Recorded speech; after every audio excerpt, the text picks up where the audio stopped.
মোদি ও Trump phone আলাপ, Washington যাচ্ছেন ভারতের প্রধানমন্ত্রী। রোজ জানিয়ে দেব যাত্রী ভর্তির ট্রেন রেখে পালালেন চালক। যাত্রীদের জিম্মি করে এমন কর্মসূচি দুঃখজনক, জানিয়েছেন রেল উপদেষ্টা। ভিয়েতনাম থেকে 1 লাখ টন চাল কিনবে অন্তর্বর্তী সরকার। সর্বশেষ জানিয়ে দেব শীতের মধ্যেই বৃষ্টির আভাস। ডোনাল্ড ট্রাম্পের সঙ্গে সোমবার ফোনে কথা হয়েছে নরেন্দ্র মোদীর। আলোচনার পর এক্স হ্যান্ডেলে বৈঠকের বিষয়ে জানিয়েছেন মোদী সরকার। দুই রাষ্ট্রপ্রধানের আলোচনার পর হোয়াইট হাউস ও একটি বিবৃতি প্রকাশ করেছে। সেখানে বলা হয়েছে, ডোনাল্ড ট্রাম্প বলেছেন, দুই দেশের বাণিজ্যিক সম্পর্কে উন্নতির জন্য সব রকম ব্যবস্থা নেওয়া হবে। পাশাপাশি ভারত যাতে নিরাপত্তার জন্য ব্যবহৃত সরঞ্জাম আমেরিকার কাছ থেকে নেয় সে বিষয়েও আলোচনা হয়েছে। বস্তুত এই আলোচনার শেষে নরেন্দ্র মোদীর ওয়াশিংটন সফর নিয়ে আলোচনা করেছেন দুই রাষ্ট্রনেতা। প্রেসিডেন্ট ট্রাম্প সাংবাদিকদের বলেছেন, ফেব্রুয়ারিতে প্রধানমন্ত্রী নরেন্দ্র মোদী আমেরিকা সফর করতে পারেন। ট্রাম্প বলেছেন, ভারতের সঙ্গে আমাদের সম্পর্ক খুব ভালো। আলোচনার পর সামাজিক যোগাযোগ মাধ্যমে পোস্ট করেছেন মোদী সরকার। সেখানে তিনি লিখেছেন, দুই দেশের বন্ধুত্বপূর্ণ সম্পর্ক রক্ষার বিষয়ে আমরা আশাবাদী। দুই দেশের মানুষ এবং ভূরাজনৈতিক শান্তি এবং সুরক্ষার বিষয়েও দুই দেশ দৃঢ় প্রতিজ্ঞ। ডোনাল্ড ট্রাম্পের প্রথম টার্মেও নরেন্দ্র মোদীর সঙ্গে ট্রাম্পের সম্পর্ক ছিল। ট্রাম্প দ্বিতীয়বার ক্ষমতায় আসার পর মোদী রাষ্ট্রনেতা হিসেবে প্রথম তাকে অভিনন্দন জানান। ট্রাম্পকে মোদী সম্বোধন করেছেন ডিয়ার ফ্রেন্ডস বলে। 2019 সালে ট্রাম্পের আমলে আমেরিকায় ভারতীয় নাগরিকদের সভায় মোদী ভাষণ দিয়েছিলেন। সেই সভার নাম ছিল হাউডি মোদি। 2020 সালে গুজরাটে এসে ট্রাম্প ভাষণ দিয়েছিলেন। সেই সভার নাম ছিল নমস্তে ট্রাম্প। পুরনো সে সম্পর্ক আরও জোরদার করতে চাইছেন মোদী। সোমবারের আলোচনায় সেই কথাই আরও একবার স্পষ্ট হলো। আমেরিকা ভারতের বিষয়ে আগ্রহী, কারণ এশিয়া ও প্যাসিফিক অঞ্চলকে চীনকে টক্কর দিতে হলে ভারতের সঙ্গে সুসম্পর্ক বজায় রাখা জরুরি। ভারত ও চীনকে দেখাতে চায় যে আমেরিকা তার পিছনে আছে। এই পরিস্থিতিতে জো বাইডেন প্রশাসনও ভারতের সঙ্গে সুসম্পর্ক রেখে চলেছে। বাইডেনের আমলে মোদী সরকার আমেরিকার কাছ থেকে 10 বিলিয়ন মার্কিন ডলারের সামরিক সরঞ্জাম কিনেছে।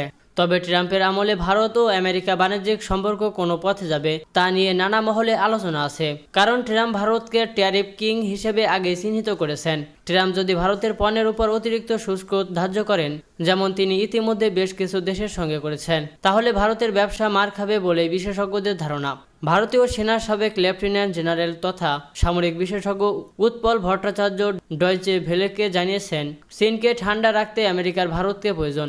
চীন এবং পাকিস্তানের সঙ্গে কূটনৈতিক ভারসাম্য বজায় রাখার জন্য ভারতের আমেরিকাকে প্রয়োজন। বাইডেনের সময়েও এই কূটনৈতিক সম্পর্ক ছিল। তবে ট্রাম্প ও মোদীর সম্পর্ক এই কূটনীতিতে নতুন মাত্রা যোগ করতে পারে। মোহনগঞ্জ থেকে ছেড়ে আসা ঢাকাগামী আত্মনগর হাওড় এক্সপ্রেস ট্রেনটি ময়মনসিংহ রেলওয়ে স্টেশনে রেখে পালিয়ে গেছেন চালক। এতে বিক্ষুব্ধ যাত্রীরা স্টেশন সুপারিনটেন্ডেন্ট নাজমুল হক খানকে অবরুদ্ধ করে রেখেছেন। পরিস্থিতি নিয়ন্ত্রণে রাখতে মোতায়েন করা হয়েছে অতিরিক্ত পুলিশ। মাইজেল সুবিধা পুনর্বহাল না করায় সোমবার মধ্যরাত থেকে অনির্দিষ্টকালের জন্য কর্মবিরতির ডাক দেন বাংলাদেশ রেলওয়ে রানিং স্টাফ ঐক্য পরিষদ। কর্মবিরতির মধ্যে মঙ্গলবার সকাল 10:30টায় ময়মনসিংহ রেলওয়ে স্টেশন ছেড়ে আসে ঢাকাগামী আত্মনগর হাওড় এক্সপ্রেস ট্রেন। পরে ট্রেন রেখে চালক পালিয়ে গেলে ভোগান্তিতে পড়েন যাত্রীরা। বিক্ষুব্ধ যাত্রীরা নিরুপায় হয়ে স্টেশন সুপারকে অবরুদ্ধ করে রেখেছেন। হাওড় এক্সপ্রেস ট্রেনের যাত্রী জুবায়ের আহমেদ বলেন, ফুফা অসুস্থ, তাকে ঢাকায় নিয়ে যাচ্ছি হাওড় এক্সপ্রেস ট্রেনে করে। কিন্তু ট্রেনটি মোহনগঞ্জ থেকে সকাল 8টায় ছেড়ে ময়মনসিংহ রেলওয়ে স্টেশনে 10:30টার দিকে পৌঁছালো ও ঢাকার উদ্দেশ্যে যাচ্ছে না। ট্রেনটি রেখে চালক পালিয়েছে, তাই সবাই স্টেশন সুপারকে অবরুদ্ধ করে রেখেছে। খুব বিপাকের মধ্যে পড়েছে। আরেক যাত্রী হাসানুল হক বলেন, ঢাকা যাবে না, ভালো কথা, তাহলে মোহনগঞ্জ থেকে কেন ছাড়লো? কেন টিকিটের টাকাও পাচ্ছি না, তাই স্টেশন সুপারকে অবরুদ্ধ করে রেখেছে। সমাধান না দেওয়া পর্যন্ত তাকে ছাড় দেওয়া হবে না। ময়মনসিংহ রেলওয়ে স্টেশনের সুপারিনটেন্ডেন্ট নাজমুল হক খান বলেন, যাত্রীরা আমাকে অবরুদ্ধ করে রেখেছে, আমি কোনো উপায় খুঁজে পাচ্ছি না। ঊর্ধ্বতন কর্তৃপক্ষের সঙ্গে যোগাযোগ করে দেখছি কি করা যায়। চালকের সঙ্গেও যোগাযোগ করতে পারছি না, সে আমাকে ফাঁসিয়ে গা ঢাকা দিয়েছে। ময়মনসিংহ রেলওয়ে থানার ভারপ্রাপ্ত কর্মকর্তা আক্তার হোসেন বলেন, বিক্ষুব্ধ পরিস্থিতি নিয়ন্ত্রণে স্টেশনে অতিরিক্ত পুলিশ মোতায়েন করা হয়েছে।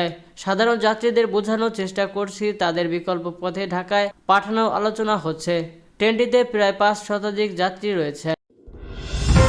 যাত্রীদের জিম্মি করে রেলওয়ের রানিং স্টাফদের এমন কর্মসূচি দুঃখজনক বলে মন্তব্য করে রেলপথ মন্ত্রণালয়ের উপদেষ্টা মোহাম্মদ ফয়জুল কবির খান বলেছেন, এতে সাধারণ মানুষই বেশি ভোগান্তিতে পড়েছেন। যাত্রীদের ভোগান্তি যাতে কম হয় সেজন্য এরই মধ্যে গণমাধ্যমের মাধ্যমে জানিয়ে দিয়েছি। এরপরও কোনো যাত্রী যদি স্টেশনে আসেন তাদের সুবিধা বিবেচনা করে আমরা বিআরটিসি বাসের ব্যবস্থা করে দিয়েছি, যাতে করে রেলের যে রুটগুলো আছে সেখানে যাত্রীরা যেতে পারেন। মঙ্গলবার সকালে ঢাকা রেলওয়ে স্টেশন পরিদর্শন করে একথা বলেন তিনি। মোহাম্মদ ফাউজুল কবির খান বলেন, স্টাফদের দাবির বিষয়ে আমাদের আলোচনার দরজা সবসময় খোলা আছে। প্রয়োজনে আমরা তাদের সঙ্গে আবারও আলোচনা করব এবং অর্থ বিভাগেও তাদের এই দাবি দেওয়া নিয়ে আলোচনা করব। রেলপথ উপদেষ্টা বলেন, স্টাফদের যে দাবি মাইফেল অ্যালাউন্সেস দাবি তা দীর্ঘদিন ধরে বন্ধ আছে। তাদের এই দাবি অনেক অংশ আমরা এরই মধ্যে পূরণ করেছি, বাকি দাবিগুলো নিয়ে আমরা আলোচনা করতে প্রস্তুত আছি। রেল তো কারো ব্যক্তিগত সম্পত্তি না, এখানে আলোচনার সুযোগ আছে। রেল বন্ধের ফলে কিন্তু সরকারের অসুবিধা হচ্ছে না, অসুবিধা সাধারণ যাত্রীদের হচ্ছে। আমরা চাই এর সমাধান দ্রুত হোক। এ সময় বিআরটিসির চেয়ারম্যান তাজুল ইসলাম, রেলপথ সচিব মোহাম্মদ ফাহিমুল ইসলাম, রেলওয়ে ঢাকা বিভাগীয় ব্যবস্থাপক মোহাম্মদ মহিউদ্দিন আরিফ সহ রেলের ঊর্ধ্বতন কর্মকর্তারাও উপস্থিত ছিলেন। দেশের খাদ্য নিরাপত্তা নিশ্চিত করতে ভারত, পাকিস্তান ও মিয়ানমারের পর এবার ভিয়েতনাম থেকে G2G পদ্ধতিতে 578 কোটি 58 লাখ টাকা ব্যয়ে 1 লাখ টন চাল কেনার সিদ্ধান্ত নিয়েছে সরকার। মঙ্গলবার সচিবালয়ে মন্ত্রী পরিষদ বিভাগের সম্মেলন কক্ষে অর্থ উপদেষ্টা ডক্টর সালেউদ্দিন আহমেদের সভাপতিত্বে অনুষ্ঠিত সরকারি ক্রয় সংক্রান্ত উপদেষ্টা পরিষদ কমিটির বৈঠকে এই অনুমোদন দেওয়া হয়। জানা গেছে, খাদ্য মন্ত্রণালয়ের প্রস্তাবের ভিত্তিতে ভিয়েতনাম থেকে G2G পর্যায়ে 1 লাখ টন অতপর চাল আমদানির প্রস্তাব অনুমোদন দিয়েছে ক্রয় সংক্রান্ত উপদেষ্টা পরিষদ committee. Vietnam southern food corporation থেকে প্রতি টন 474.25 মার্কিন ডলার দরে এ চাল কেনা হবে। এতে মোট ব্যয় হবে 578 কোটি 58 লাখ 50 হাজার টাকা। এদিকে বৈঠকে রোজায় নিত্যপণ্যের মজুত নিয়ে ডক্টর সালেউদ্দিন আহমেদ বলেন, রোজায় যেন ঘাটতি না হয় সেজন্য চাল ও গমের মজুত নিশ্চিত করা হবে। চলতি মাসে ভারত ও পাকিস্তান থেকে 50,000 টন করে 1 লাখ টন চাল আমদানির অনুমোদন দেওয়া হয়েছে। ভারত থেকে আমদানি করা প্রতি কেজি চালের দর ছিল 56 টাকা এবং পাকিস্তান থেকে আমদানিতব্য চালের দর ছিল প্রতি কেজি 60 টাকা। আজ মঙ্গলবার সন্ধ্যা 6টা থেকে পরবর্তী 72 ঘন্টার আবহাওয়ার পূর্বাভাসে বলা হয়েছে, উপমহাদেশ ও উচ্চচাপ বলয়ের বর্ধিতাংশ পশ্চিমবঙ্গ ও তৎসংলগ্ন এলাকায় অবস্থান করছে। মৌসুমের স্বাভাবিক লঘুচাপ দক্ষিণ বঙ্গোপসাগরে অবস্থান করছে। প্রথম 24 ঘন্টায় অস্থায়ীভাবে আংশিক মেঘলা আকাশ সহ সারা দেশের আবহাওয়া শুষ্ক থাকতে পারে। শেষ রাত থেকে সকাল পর্যন্ত সারা দেশে হালকা থেকে মাঝারি ধরনের কুয়াশা পড়তে পারে। এ সময় রাত ও দিনের তাপমাত্রা প্রায় অপরিবর্তিত থাকতে পারে। পরবর্তী 24 ঘন্টা পূর্বাভাসে বলা হয়েছে, অস্থায়ীভাবে আংশিক মেঘলা আকাশ সহ সারা দেশের আবহাওয়া শুষ্ক থাকতে পারে। শেষ রাত থেকে সকাল পর্যন্ত দেশের নদী অববাহিকার কোথাও কোথাও মাঝারি থেকে ঘন কুয়াশা এবং দেশের অন্যত্র হালকা থেকে মাঝারি ধরনের কুয়াশা পড়তে পারে। এ সময় সারা দেশে রাতের তাপমাত্রা প্রায় অপরিবর্তিত থাকতে পারে এবং দিনের তাপমাত্রা সামান্য বাড়বে। শেষ 24 ঘন্টায় অস্থায়ীভাবে আংশিক মেঘলা আকাশ সহ সারা দেশের আবহাওয়া প্রধানত শুষ্ক থাকতে পারে। তবে ময়মনসিংহ